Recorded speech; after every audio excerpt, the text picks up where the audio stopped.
Not me, not now. So here's Andrew Giuliani.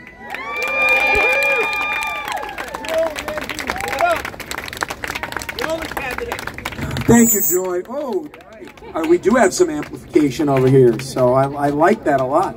I'm just very glad I don't have to run against Joy because, you know I did very well from what I've been told in these debates. Even though, by the way, and you guys know this very well because so many of you, Joy included, were with me on Monday night. They would not let us in the room. Think about that. Think about how crazy this is, right?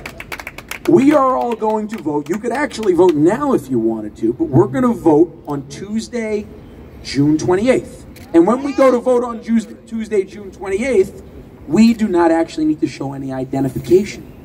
But in order to actually practice our First Amendment rights and have a candidate out there, I would have had to show my papers as they were asking for in order to get in the building. This is crazy. What kind of a world are we living in? Now, look, I'm not the victim here of this. The victim truly is every single New Yorker who have put their jobs and their livelihood on the line. I've been very, very blessed, I feel like, in this process to get to know so many courageous New Yorkers, like Joy, like our firefighters and Bravest for Choice, like our teachers, like our nurses, who have decided when the government put a proverbial gun to your head and said, your job or your health choice, you had the courage to actually stand up and say that. I hope I would have that same courage too. I know that I've stood up and I'm the only candidate that actually have chosen not to get the vaccine. Absolutely. And that's my choice. The other ones made a choice, and that's their choice too. I believe it should be their individual liberty to make that choice. But the truth is, they are talking the talk. We're the only candidate that is actually backing up what we're saying with action. And ladies and gentlemen, that's what you're going to get from me in a Governor Giuliani. And I'll tell you very simply, in exactly what we're talking about from an action standpoint on day one, all of these mandates go in the trash, in the garbage on day one, January 1st, 2023. I'll tell you what, it's going to be a competition. I only sign right-handed, but I'm working on my signature left-handed because at the very same time that I'm signing to repeal all of these COVID mandates, I'm going to be signing to remove Alvin Bragg. So I don't know which one I'm going to be able to dot the last I in Giuliani in first, but they're going to go at the same time, kind of like this. So, and when we look at getting our jobs back, thank you very much, everybody gets their jobs back with back pay, I've said that, I think I said that in all 3 debates. I definitely said it in the first 2, and I believe it was approached on Tuesday as well. But this is something that I've been very, very clear about. I think this has been one of the most absurd things that we've seen in our country's history, to be honest. To be able to actually do this, for the state to do this to us, to have 2 consecutive health commissioners in Zucker and Bissett. And to have, now, here's the thing that's crazy about all this. I love the support, by the way. I absolutely love the support. Think about this. You have a CDC director who was on CNN in January, on CNN, admitting that vaccine does not prevent transmission. Admitting it. She said that on CNN. She said it out loud. Yet, we're still doing this dance. We're now getting from the mayor that you can get your jobs back, but you have to comply. With no actual data based on this stuff right here. Guys, if it does not prevent transmission, then this should absolutely 100% be an individual decision, period. And I'll tell you how you know it's so political when it revolves to this. Because they're not even discussing anything about natural immunity at all. They haven't discussed. If you want to have a real conversation about it, let's look at that. Let's look at that Israeli study that came out now 5-6 months ago, where it showed with 2.5 million people as the sample size. We're not talking about 250 people here, right? All the gubernatorial polls, it's 500 people or 1,000 people. We look good, but it's not 2.5 million people.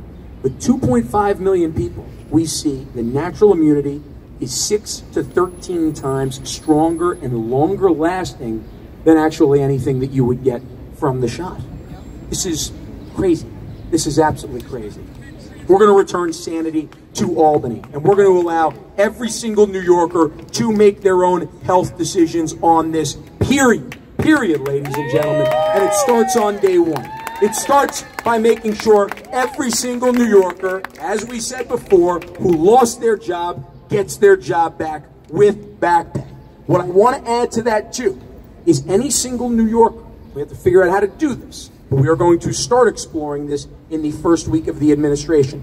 Any single New Yorker, certainly a state employee I think we could do this on, that was coerced into getting this, that ended up having vaccine injury, I truly believe that the state needs to be responsible for some of the liability.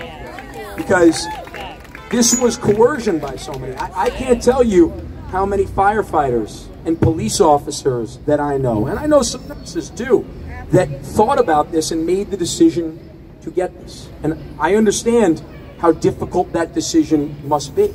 I can't imagine, as I've said before, I can't imagine what it must be like when you're talking to your loved ones about this and trying to make the decision while you're trying to figure out at the same time, how are we going to get by? How are we going to figure this out? How are we going to make sure that we can go to the grocery store and fill the fridge? It's terrible what the government has done to us. It's terrible what the mayor continues to do. And it's terrible how Kathy Hochul really kind of considers us afterthoughts in all this stuff. Well, no more, ladies and gentlemen. That all changes. And I promise you this. I stand here not as a politician that just says empty words, that doesn't actually believe what I say. But I stand here that truly is living exactly what I'm saying. I promise you, ladies and gentlemen, on day one, we will return the health freedoms to the state of New York that we should be, and make us proud to be in the Empire State again, ladies and gentlemen. Yeah!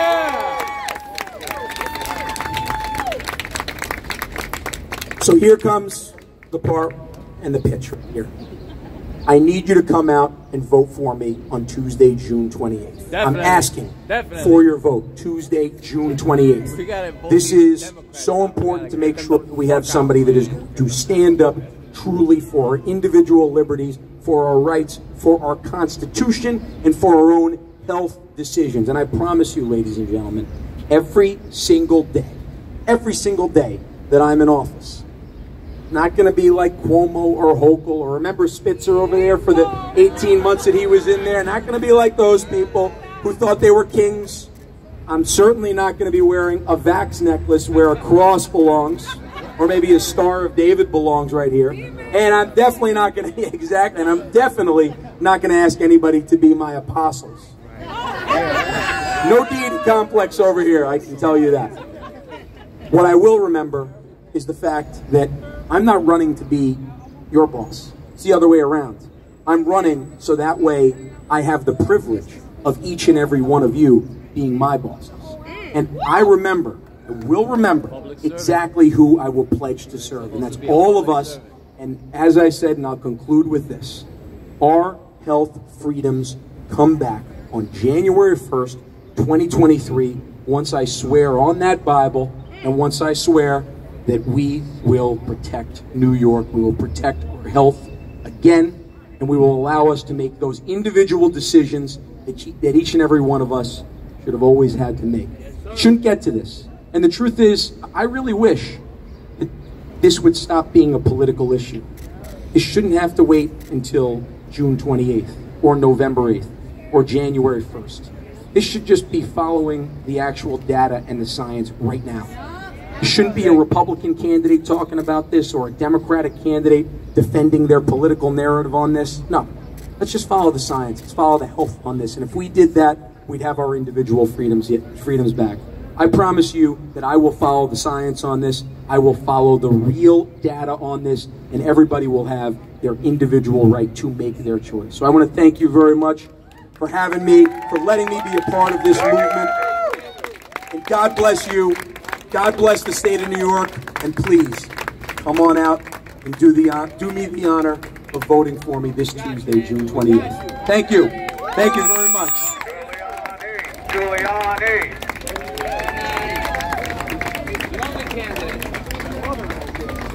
Woo! Let's give another round of applause to Giuliani.